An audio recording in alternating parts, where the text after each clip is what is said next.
Cinema शौकीन सबका स्वागत करता है। आज हम बात करने वाले हैं इनग्लोरियस बास्टर्ड्स के बारे में। ये कहानी है 3 अलग अलग समूहों की और ये सारे लोग हिटलर को मारना चाहते हैं, लेकिन जैसे ही ये लोग अपने मिशन के करीब जाते हैं इनके लिए सारी चीजें बदल जाती हैं। कहानी की शुरुआत होती है और हमारे सामने 1941 का दृश्य आता है और ये जगह होता है फ्रांस। और यहीं पर हम एक किसान को देखते हैं जिसका नाम है पेरियर और वो लकड़ियां काट रहा है। तभी उसकी बेटी यहाँ पे जर्मन्स को आता हुआ देखती है, इसीलिए वो परेशान हो जाती है। फिर देखते ही देखते जर्मन्स इनके घर के करीब आ जाते हैं और एक गाड़ी से निकलता है हैंस लांडा। फिर हैंस जाता है पेरियर के पास और उससे कहता है कि वो एक यहूदी परिवार को ढूंढ रहा है जो बगल में ही रहते थे और उसे शक है कि वो लोग यहीं पर आकर के छुपे हुए हैं। लेकिन पेरियर अब इस बात से इनकार कर देता है और कहता है कि यहाँ पर कोई भी यहूदी नहीं है। तब हैंस अपना खेल खेलना शुरू करता है और कहता है कि हम इस चीज को 2 तरीके से कर सकते हैं। पहला तरीका ये है कि मैं अपने आदमियों को अंदर बुलाऊं, फिर वो तुम्हारे घर के चप्पे चप्पे की तलाशी लेंगे और अंत में वो सारे यहूदियों को बाहर निकाल देंगे। उसके बाद हम यहूदियों को तो मारेंगे ही, साथ साथ तुम्हारे पूरे परिवार को भी खत्म कर देंगे। और दूसरा रास्ता ये है कि तुम मुझे बता दोगे कि वो यहूदी कहाँ पे है, फिर मैं अपने आदमियों को बुलाऊंगा और वो शांति से उनका खात्मा कर देंगे। फिर तुम और तुम्हारा परिवार बिल्कुल सुरक्षित रहोगे। तो अब मर्जी तुम्हारी है कि तुम क्या चाहते हो, तुम उन यहूदियों के लिए मरना चाहते हो या अपने परिवार को लेकर के जिंदा रहना चाहते हो। तब इन बातों को सुनने के बाद पेरियर भी डर जाता है और वो हैंस को बता देता है कि वो सारे के सारे यहूदी फ्लोर बोर्ड के नीचे छुपे हुए हैं। तब हैंस चुपके से अपने आदमियों को अंदर बुलाता है और उन सबको बताता है कि फ्लोर बोर्ड के अंदर लोग छुपे हुए हैं। इसीलिए वो अपनी बंदूकों को तैयार करते हैं और नरसंहार शुरू कर देते हैं। और देखते ही देखते यहाँ पे हर तरफ सिर्फ और सिर्फ चीखें होती हैं और सारे यहूदी मरने लगते हैं। लेकिन इन यहूदियों के परिवार में एक लड़की है जिसका नाम है शोशाना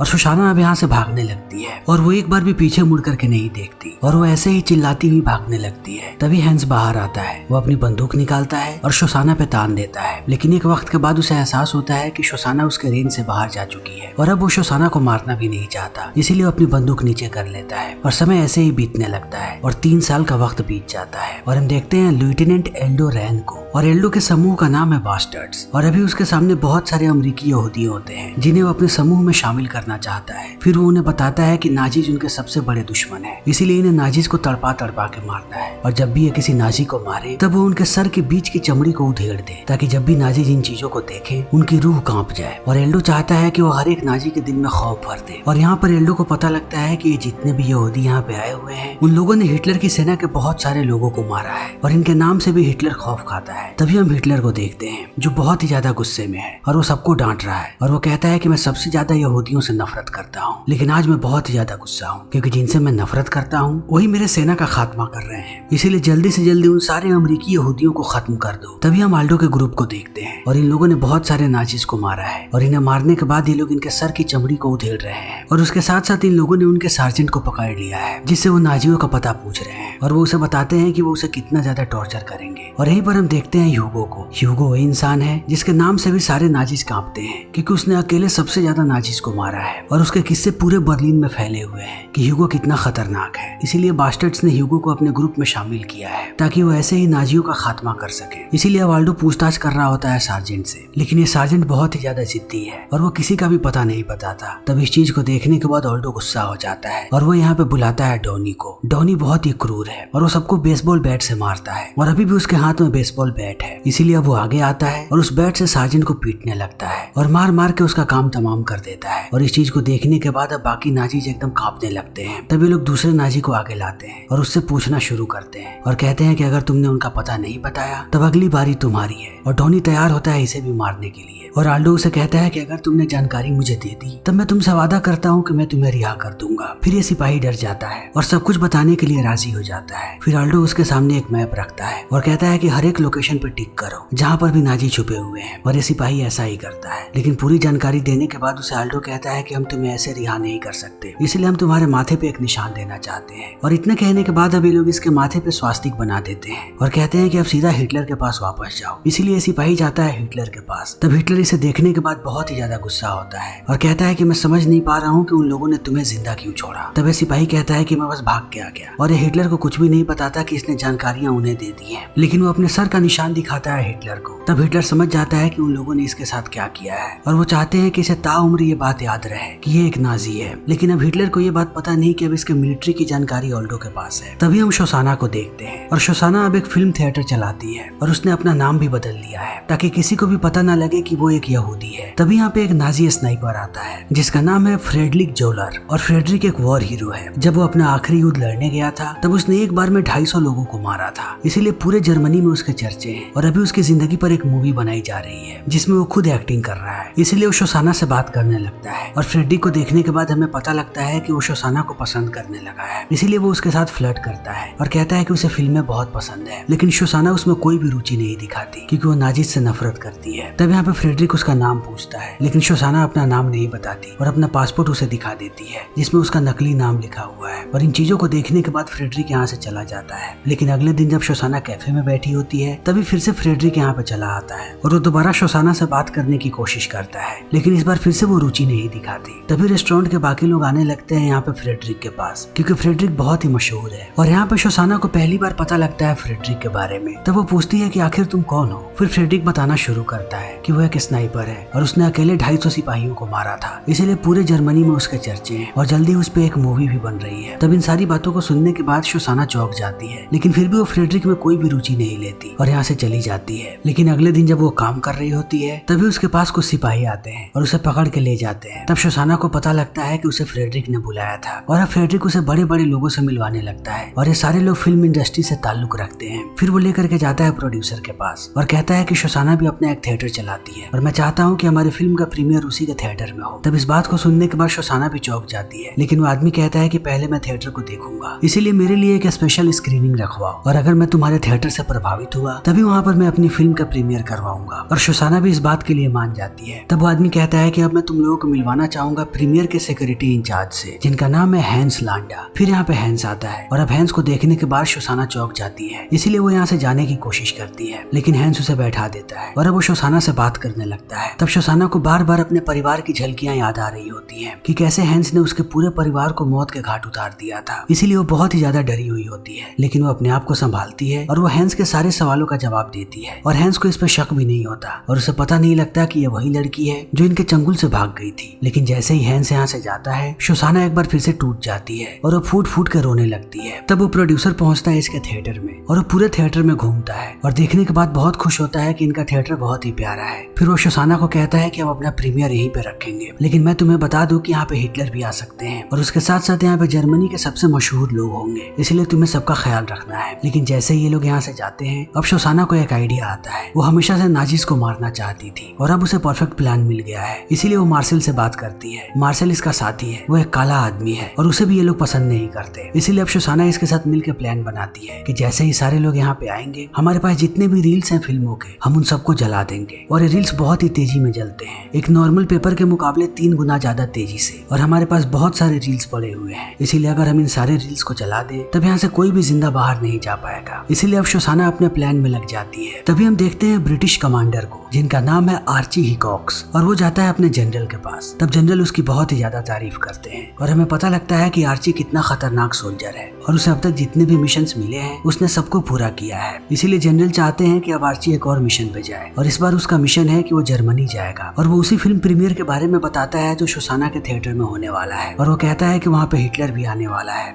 इसीलिए मैं चाहता हूँ कि तुम अपनी टीम को लेकर के जर्मनी जाओ और वहाँ पे तुम्हें बास्टर्ड्स मिलेंगे और वो तुम्हारे साथ ही काम करेंगे और उसके साथ साथ तुम्हें वहाँ पे एक लड़की मिलेगी जिसका नाम है ब्रिजेट वॉन हैमर्समार्क और वो एक जर्मन एक्ट्रेस है और वही तुम्हें गाइड करेगी और लेकर के जाएगी उस फिल्म के प्रीमियर में। इसीलिए अब आर्ची अपनी टीम के साथ यहाँ से निकल जाता है और वो जाता है उस बार में जहाँ पे ये लोग मिलने वाले हैं और ये ब्रिजेट से मिलता है, लेकिन इन्हें पता लगता है कि यहाँ पे बहुत सारे नाजिस सिपाही भी हैं और वो सारे लोग यहाँ पे पार्टी कर रहे हैं और सारे के सारे शराब के नशे में धुत है। इसीलिए अब आर्ची बात करने लगता है ब्रिजेट से। तब ब्रिजेट यहाँ पे बताती है कि जहाँ पर हम लोगों ने सोचा था इस फिल्म का प्रीमियर वहाँ पे नहीं हो रहा है, बल्कि उसके मुकाबले एक छोटे थिएटर में हो रहा है। लेकिन ये हमारे लिए गुड न्यूज है क्योंकि अगर हम वहाँ पे बॉम्ब लगाएंगे तब हमारे एक्सप्लोसिव वहाँ पे ज्यादा कारीगर सिद्ध होंगे, इसीलिए हमें अपनी प्लानिंग को जारी रखना पड़ेगा। और अभी इनकी बातें चली रही होती है तभी कुछ जर्मन सिपाही आकर के इनके पास बैठ जाते हैं और इनसे बातें करने लगते हैं और जब आर्ची उनसे बात करता है तब वो उसके फेक एक्सेंट को पकड़ लेते हैं और वो समझ जाते हैं कि ये जर्मन नहीं है। इसीलिए अब इनकी तरफ आगे बढ़ने लगता है मेजर हेलस्ट्रोम और वो आकर के इन्हें कहता है कि वो इनके साथ पत्ते खेलना चाहता है और फिर वो इनके साथ मजाक करने लगता है और इनका गेम ऐसे ही चलते जाता है। और थोड़ी देर के बाद सारी चीजें शांत होने लगती है और हेलस्ट्रॉम को लगने लगता है कि वो इनके बारे में गलत था। लेकिन जैसे जैसे इनका नशा ऊपर बढ़ता है, आर्ची यहाँ पे ड्रिंक ऑर्डर करता है और वो जिस तरीके से ड्रिंक्स के लिए इशारा करता है, उसे देखने के बाद हेलस्ट्रॉम समझ जाता है कि ये एक ब्रिटिश आदमी है। इसीलिए वो अपनी बंदूक निकालता है और आर्ची को कहता है कि हिलने की कोशिश मत करना, टेबल के नीचे मेरी बंदूक है और अगर तुम जरा सा भी हिले तब तुम अपने जान से हाथ धो बैठोगे। तब इस बात को सुन के आर्ची कहता है कि तुमने अभी मुझ पे बंदूक ताना है, लेकिन जब से तुम यहाँ पर बैठे हो तब से मैंने तुम पे बंदूक तान रखा है। तभी यहाँ पर हम ह्यूगो को देखते हैं और अब ह्यूगो भी बंदूक तान देता है हेलस्ट्रॉम पे। फिर देखते ही देखते यहाँ पे तनाव का माहौल बढ़ने लगता है और एक वक्त ऐसा आता है जब सारे लोग एक दूसरे पे गोलियां चलाने लगते हैं और ये गोलियों का सिलसिला बहुत देर तक चलता है और थोड़ी देर के बाद यहाँ पे सिर्फ और सिर्फ लाशें होती हैं, लेकिन ब्रिजेट अभी भी जिंदा है। तभी यहाँ पे ऑल्डो आ जाता है और वो देखता है कि एक जर्मन सिपाही अभी भी जिंदा है जिसने इन लोगों पे बंदूकें तान रखी हैं। इसीलिए ऑल्डो उसे समझाने लगता है और कहता है कि अगर तुमने अपनी बंदूक नीचे कर दी तब मैं तुम्हें बिल्कुल भी चोट नहीं पहुंचाऊंगा। और वो सिपाही उसकी बात मान जाता है, लेकिन वो जैसे ही अपनी बंदूक नीचे करता है, ब्रिजेट उसे गोली मार देती है। तब ऑल्डो की टीम यहाँ पे ब्रिजेट को पकड़ लेती है और वो लोग उसे टॉर्चर करने लगते हैं और कहते हैं कि हमें तुम पे शक है कि तुमने ही यहाँ पे जर्मन्स को बुलवाया था और तुमने सारे ब्रिटिश सिपाहियों को मरवा दिया, इसीलिए अभी के अभी मुझे पूरी सच्चाई बताओ। तब ब्रिजेट कहती है कि मैंने किसी को नहीं मरवाया, ये सब अपनी गलती से मारे गए हैं। और इतना कहने के बाद वो पूरा का पूरा प्लान बताती है ऑल्डो को कि कैसे वो इन्हें प्रीमियर में लेकर के जाने वाली थी, जहाँ पर ये लोग हिटलर और उसके बाकी साथियों को मार देते। तब इन बातों को सुनने के बाद ऑल्डो कहता है कि अब हम लोग तुम्हारे साथ चलेंगे और मिशन को लेकर के जैसी प्लानिंग हुई थी सब कुछ वैसा ही होगा, बस लोग बदल जाएंगे। तब ब्रिजेट उन्हें कहती है कि तुम लोगों को टक्सीडो की जरूरत पड़ेगी। फिर ये लोग इंतजाम में लग जाते हैं। तभी यहाँ पे हैंस आता है और उसे पता लगा है कि यहाँ पे बहुत ही ज्यादा गोलीबारी हुई है और हैंस को यहाँ पे ह्यूगो की लाश मिलती है और वो समझ जाता है कि ये सारा का सारा माजरा क्या है और उसे पता लग जाता है कि यहाँ पे बहुत सारे नाजीज मरने वाले हैं। तभी उसे यहाँ पे ब्रिजेट का सैंडल मिलता है, लेकिन उसे सैंडल वाली महिला की लाश नहीं मिलती। तभी वो एक नैपकिन देखती है जिसपे ब्रिजेट ने अपना ऑटोग्राफ दे रखा है, इसीलिए अब हैंस को शक होने लगता है उस पे। तभी हम शोसाना को देखते हैं और उसका अब थिएटर खचाखच भर चुका है क्योंकि यहाँ पे सारे के सारे नाजीज आ चुके हैं और जल्दी ही फिल्म का प्रीमियर शुरू होने वाला है, लेकिन लोग अभी भी आते जा रहे हैं और हैंस भी यहाँ पे आ चुका है। लेकिन हैंस का पूरा ध्यान यहाँ पे मेहमानों की तरफ है कि कौन कौन यहाँ पे आ रहा है। तभी उसकी नजर पड़ती है ब्रिजेट पे और वो देखता है कि ब्रिजेट के बाएं पैर पे चोट भी लगी हुई है, इसीलिए वो उसके पास आता है और उससे बातें करने लगता है और पूछता है कि आपके पैर के साथ क्या हुआ। तब ब्रिजेट यहाँ पे बहाना बनाती है। तब इस बहाने को सुनने के बाद हैंस जोर जोर से हंसता है और इसे हंसता हुआ देखने के बाद इन्हें भी शक होने लगता है। फिर हैंस अपने आप को संभालता है और फिर से ब्रिजेट से बात करने लगता है और कहता है कि ये तीनों कौन है। तब वो कहती है कि ये लोग इटालियन फिल्म मेकर्स हैं और इन्हें पता नहीं होता कि हैंस को बहुत अच्छे तरीके से इटालियन आती है, इसीलिए वो इटालियन में बात करने लगता है इन तीनों से। फिर जब वो ऑल्डो का एक्सेंट सुनता है तब वो समझ जाता है कि ये लोग इटालियन नहीं है और उसे पता लगने लगता है कि जरूर दाल में कुछ काला है। तभी हम शोसाना को देखते हैं जो जाती है प्रोजेक्शन रूम में और वो मार्सेल को बाहर जाने के लिए कहती है और उसे बताती है कि मैं आग लगाने से पहले एक सिग्नल दूंगी और तब तुम यहाँ से भाग जाना। फिर मार्सेल यहाँ से बाहर चला जाता है। फिर एक एक करके सारे लोगों को अंदर भेजा जाता है जहाँ पर फिल्म की स्क्रीनिंग होने वाली है। फिर डॉनी अपने साथी के साथ अंदर जाता है और जाकर के एक सीट पे बैठ जाता है। फिर हमें पता लगता है कि इन लोगों ने अपने पैर में टाइम बम छुपा रखा है जिसे वो धीरे धीरे सीट के नीचे लगाने लगते हैं। तभी हैंस जाता है ब्रिजेट के पास और कहता है कि मुझे आपसे थोड़ी बात करनी है और इतना कहने के बाद वो उसे लेकर के जाता है पास वाले कमरे में। फिर कमरा बंद करता है और ब्रिजेट के पास जाकर के उसकी सैंडल निकालता है और उसके पैर में पहनाने लगता है। फिर जैसे ही ये सैंडल उसे फिट आती है हैंस उस पर हमला कर देता है और उसका गला दबा करके उसे मारने लगता है। ब्रिजेट बहुत कोशिश करती है कि वो अपनी जान बचा ले, लेकिन हैंस उसे मार डालता है। फिर अपने सारे आदमियों को कॉल करता है और कहता है कि जल्दी से उन तीनों लोगों को पकड़ करके मेरे पास लाओ। इसीलिए लोग ऑल्डो को पकड़ लेते हैं और उसके बाकी दो साथियों को भी, और इन सबको अब पेश किया जाता है हैंस के सामने। तब हैंस अपने मंसूबे इन्हें बताता है और कहता है कि मैं भी जर्मनी का भला चाहता हूँ और मैं नहीं चाहता कि हिटलर जिंदा रहे, इसीलिए मैं तुम लोगों को पूरा मौका दूंगा उसे मारने का, लेकिन मेरी कुछ शर्तें हैं। मैं तुम लोगों के सुपीरियर ऑफिसर से बात करना चाहता हूँ और मैं चाहता हूँ कि तुम्हारे देश में मुझे आने की अनुमति मिले और मैं वहाँ पे जो चाहूँ वो कर सकूँ। और ये लोग भी इस बात के लिए राजी हो जाते हैं। तभी हम डॉनी को देखते हैं और डॉनी समझ जाता है कि अब समय आ चुका है ब्लास्ट करने का, इसीलिए अपने साथी को इशारा करता है कि वो यहाँ से बाहर निकले। फिर ये लोग बाहर निकलने लगते हैं। तभी हम मार्सेल को देखते हैं जो सारे के सारे गेट्स को बंद करने लगता है कि कोई भी नाजी यहाँ से बाहर ना जा सके। जब यहाँ पे आग लगे तब ये सारे लोग जल करके मर जाए, इसीलिए वो सारे दरवाजों को बंद करता है और यहाँ से निकलने लगता है। तभी हम फ्रेडरिक को देखते हैं जो यहाँ से बाहर निकल जाता है और वो जाता है प्रोजेक्शन रूम के पास में जहाँ पे शोसाना है। फिर दरवाजा खटखटाता है और शोसाना से कहता है कि वो भी अंदर आना चाहता है और फ्रेडरिक ऐसा इसलिए करता है क्योंकि वो अपने प्यार का इजहार करना चाहता है। लेकिन शोसाना अपनी पूरी कोशिश करती है कि वो प्रोजेक्शन रूम के अंदर ना आ सके, लेकिन फ्रेडरिक जब ज्यादा जिद करता है तब वो उसे अंदर बुलाती है और कहती है कि दरवाजा बंद कर दो। फिर फ्रेडरिक जैसे ही दरवाजा बंद करने जाता है शोसाना अपनी बंदूक निकाल करके उसका काम तमाम कर देती है है। फिर वो उसे चेक करने जाती है कि वो जिंदा है या मर गया। तब हमें पता लगता है कि फ्रेडरिक अभी भी जिंदा है। फिर वो अपनी बंदूक निकालता है और शोशाना को मार देता है। तभी फिल्म का क्लाइमेक्स आ जाता है और फिल्म जैसे ही खत्म होने वाली होती है, यहाँ पे शोशाना का संदेश आता है और वो सबको कहती है कि सारे के सारे नाजीज मरेंगे और ये इशारा होता है मार्शल के लिए कि वो आग लगा दे। फिर मार्शल यहाँ पे आग लगा देता है और धीरे धीरे ये आग बढ़ने लगता है और चारों तरफ सिर्फ और सिर्फ चीखें होती हैं। तभी यहाँ पे डॉनी आता है अपने साथी के साथ और वो अंधाधुंध सारे लोगों पे गोलियां चलाने लगता है और वो सबको मौत के घाट उतारने लगते हैं। फिर वो उस जगह पे जाते हैं जहाँ पे हिटलर होता है अपने साथी के साथ। फिर वो हिटलर को भी मौत के घाट उतार देते हैं और वो बाकी लोगों को भी ऐसे ही मारते रहते हैं और उन्हें मार करके ये लोग जैसे ही बाहर निकलते हैं, यहाँ पे एक बहुत ही बड़ा ब्लास्ट होता है। तब हैंस इन्हें अपनी गाड़ी में बैठाता है और लेकर के जाता है अलाई टेरिटरी में। तब ओल्डो अपनी बंदूक निकालता है और वो सबसे पहले हैंस के साथी को मारता है और हैंस को उठा के पटक देता है। फिर ये लोग अपना चाकू निकालते हैं और हैंस के माथे पर भी स्वास्तिक बना देते हैं और कहते हैं कि तुम हमेशा ही एक नाजी रहोगे, और इतना कहने के बाद मुस्कुराते हैं और इसी के साथ ये फिल्म यहीं पे खत्म हो जाती है। तो दोस्तों, हमारी आज की ये वीडियो यहीं पे खत्म होती है। अगर आपको हमारी ये वीडियो पसंद आई हो तो इसे लाइक करें, शेयर करें और चैनल को सब्सक्राइब करें। Thank you.